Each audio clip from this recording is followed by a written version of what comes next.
Cada 28 de diciembre se conmemora la matanza de los santos inocentes, día en el que se toleran o incluso se celebran las típicas inocentadas o bromas graciosas. En esta entrega abordaremos el proceso de tan macabro hecho histórico, investigando su veracidad y tratando de comprender la causa de dichas celebraciones. La cápsula de hoy la titulamos La matanza de los inocentes, un hecho incierto en la vida de Jesucristo. Somos Oscar Sasso y Daisy Tucel y esto es Anécdotas de la historia.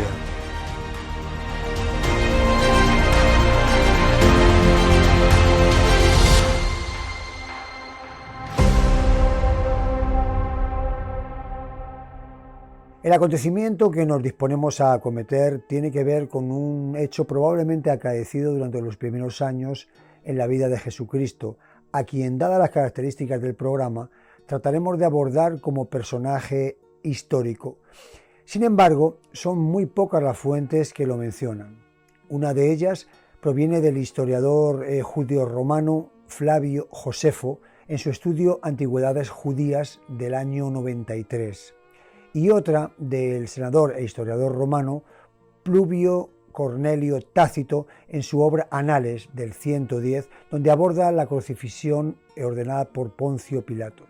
Dadas las pocas referencias históricas, la reconstrucción de la vida de Cristo suele hacerse a partir de los textos bíblicos escritos por los evangelistas canónigos Juan, Lucas, Mateo y Marcos, pero tales versiones han de tomarse con la precaución de que fueron escritos entre el año 70 y el 100, es decir, 40 o 50 años después de la muerte de Cristo.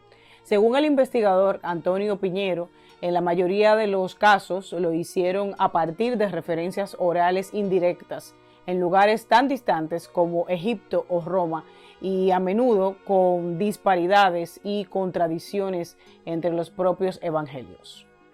Hacemos la salvedad que esta aproximación al Jesucristo histórico es solo un análisis crítico que en ningún modo cuestiona la fe cristiana de quienes simplemente dan por bueno y válido lo que relatan los evangelios, ya que cualquier hecho no comprobable desde el método científico se convierte en una mera cuestión de fe personal y en cualquier caso respetable. No se puede abordar este relato sin aproximarnos a Herodes, nacido en el año 72 a.C., segundo hijo de Antípatro de Idumea y funcionario judío al servicio de Roma, lo que propició que su hijo Herodes, a la edad de 25 años, fuese nombrado gobernador de Galilea, también a las órdenes del imperio y más tarde rey. Fue buen administrador y decidido emprendedor. Llevó a cabo la ampliación del Templo de Jerusalén y la construcción de varias fortificaciones repartidas por todo el territorio, como por ejemplo Herodión y la Masada. Pero también se labró una buena fama de paranoico y sanguinario, ganada a pulso, pues asesinó a 3 de sus hijos y a 2 de sus 10 esposas, pensando que podrían terminar conspirando contra él. Por la misma razón, ordenó después a su hermana reclutar a todos los líderes judíos de la época con la intención de ejecutarlos. Según los evangelios de Mateo, Herodes escuchó de unos magos llegados de Oriente, probablemente eruditos astrólogos persas, que preguntaban por el rey de los judíos que, según la profecía, acababa de nacer y lo buscaban para adorarlo, guiados por la dirección de una estrella fugaz. Por la tradición del mazdaísmo se sabe que desde los tiempos del gran Darío los persas ofrecían al dios Ahura Mazda oro, incienso y mirra, los mismos presentes que los magos traían para ofrecer al rey que acababa de nacer. Entonces Herodes les ordenó que cuando averiguaran dónde estaba, regresaran a informarle para él ir a adorarlo también, pero los magos sospecharon de sus aviesas intenciones y después que encontraron a Jesús y le dejaron sus presentes, partieron por otro camino, advirtiendo antes a José del peligro. Según San Mateo, cuando se marcharon, un ángel del Señor se le apareció en sueños a José y le dijo: levántate, toma al niño y a su madre, huye a Egipto y quédate allí hasta que yo te diga, porque Herodes va a buscar al niño para matarlo. Él se levantó, tomó de noche al niño y a su madre y huyó a Egipto. Mateo 2:13-15. De ahí surge la leyenda que José astutamente clavó las herraduras a su montura del revés para que las huellas indicaran llegada en vez de partida. El caso es que, según el relato, lograron huir a Egipto, donde permanecieron hasta la muerte de Herodes. Siempre según Mateo, Herodes, afectado con su eterna manía persecutoria, quiso curarse en salud y mandó asesinar a todos los niños menores de 2 años en la zona de Belén, en lo que se conoce como la matanza de los inocentes.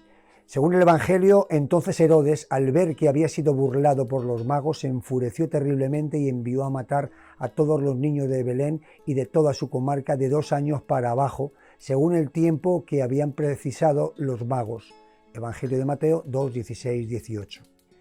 Sin embargo, aparte de la referencia bíblica, no hay ninguna constancia histórica de tal matanza, por mucho que el supuesto hecho aberrante encaje perfectamente con el perfil psicológico del mencionado rey. Algunos estudiosos argumentan que tal vez Josefo no citó el hecho porque en realidad, en vez de morir cientos de niños, solo mataron a unos cuantos, porque el Belén de entonces solo contaba con unos 1.500 habitantes. Entonces, de ser cierta tan macabra historia, no podía haber más que una veintena de niños varones de esa edad. Aún así, hay quien alega que la ausencia de evidencia no necesariamente es evidencia de ausencia. Por eso, aún sin registros, algunos lo consideran hecho histórico, mientras que otros leyenda o simple metáfora. Todo este episodio empezó cuando el rey Herodes ordenó hacer un censo y José no tuvo otro remedio que tomar a María embarazada y viajar hacia su lugar de origen. De camino a Jerusalén llegan a Belén, donde María se ve obligada a dar a luz en muy precarias condiciones. Según Pepe Rodríguez, autor de Mentiras Fundamentales de la Iglesia Católica, Mateo en 1, 22, 23, construye la fábula de la concepción virginal de María y el origen divino de Jesús a partir de los versículos del profeta Isaías sobre el Emmanuel, Isaías 7, 14 y 17, refiriéndose a una almaj, no en el sentido de virgen, sino en el de muchacha, por cierto, embarazada en el año 735 a.C., poniendo en duda la virginidad de María concebida por obra y gracia del Espíritu Santo. Por otro lado, se da por hecho que el 25 de diciembre es el natalicio de Jesús, pero no hay ninguna certeza, ya que esta fecha en realidad fue impuesta por la Iglesia Católica, representada por el Papa Liberio entre los años 354 y 360 para hacerla coincidir con el solsticio de invierno como el nacimiento simbólico del sol desde su punto más bajo, ya que a partir de ahí, en el hemisferio norte, los días comienzan a alargarse. En cuanto al lugar exacto de nacimiento, Mateo y Lucas apuntan que el Mesías nació en Belén, pero Juan y Marcos opinan que en verdad nació en Nazaret, de ahí lo de Jesús de Nazaret. En cuanto al núcleo familiar, María y José, además de Jesús, probablemente tuvieron 4 varones más, Judas, Simón, Josefo y Santiago. Dicen que además 2 hembras. Ya puestos a ficcionar, José Saramago, Premio Nobel de Literatura, en su novela El Evangelio según Jesucristo, asegura que José vivió siempre con el remordimiento de huir con María y el niño en cuanto se enteró de la orden de matanza, sin avisar al resto de los padres para que salvaran a sus hijos. Lo complicado de toda esta historia es separar lo real de lo magnificado hasta llegar a su divinización. Aparte de la matanza de los inocentes, ni el Evangelio ni los historiadores revelan apenas nada de la vida de Jesús hasta casi cumplir la treintena. También hay serias lagunas historiográficas en cuanto al año de nacimiento de Cristo, que utilizamos como referencia para hechos anteriores al año 0, denominándolos AC, es decir, antes de Cristo, o posteriores de C, después de Cristo.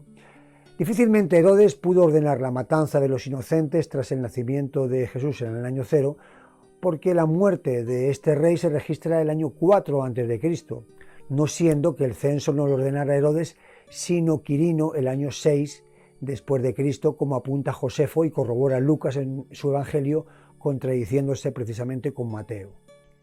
Aconteció en aquellos días que se promulgó un edicto de parte de Augusto César que todo el mundo fuese empadronado. Este primer censo se hizo siendo Quirinio gobernador de Siria e iban todos para ser empadronados, cada uno a su ciudad, y José subió de Galilea, de la ciudad de Nazaret, a Judea, a la ciudad de David, que se llama Belén, por cuanto era de la casa y familia de David, para ser empadronado con María, su mujer, desposada con él, la cual estaba encinta. Lucas 2, 1:5. De todo esto se deduce que en cualquiera de los dos casos no nació en el año 0 o fue antes de la muerte de Herodes 4 a.C. o después del censo de Quirinio en el 6 después de Cristo. Respecto a la matanza de los inocentes, cabe preguntarse por qué habría de celebrarse tan macabro hecho. Bueno, una explicación sería que esto es una versión adquirida de la tradicional fiesta de los locos que se celebra por esas fechas de Navidad en algunas tradiciones paganas, igual que en otros lugares se celebra el Full Day, pero eso es el 31 de abril. Y por encontrarle un motivo plausible que justifique la celebración, bueno, pues podríamos pensar que fue por el engaño que le hicieron los magos a Herodes, dejándole en espera el tiempo suficiente para que la familia de José, María y el niño huyeran.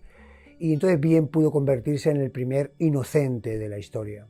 Sin importar cuánto hay de verdad histórica y cuánto de ficción en la mencionada matanza, rescatamos el episodio para poner de manifiesto lo inapropiado de su celebración a base de bromas cada 28 de diciembre como base de esta contradictoria anécdota de la historia.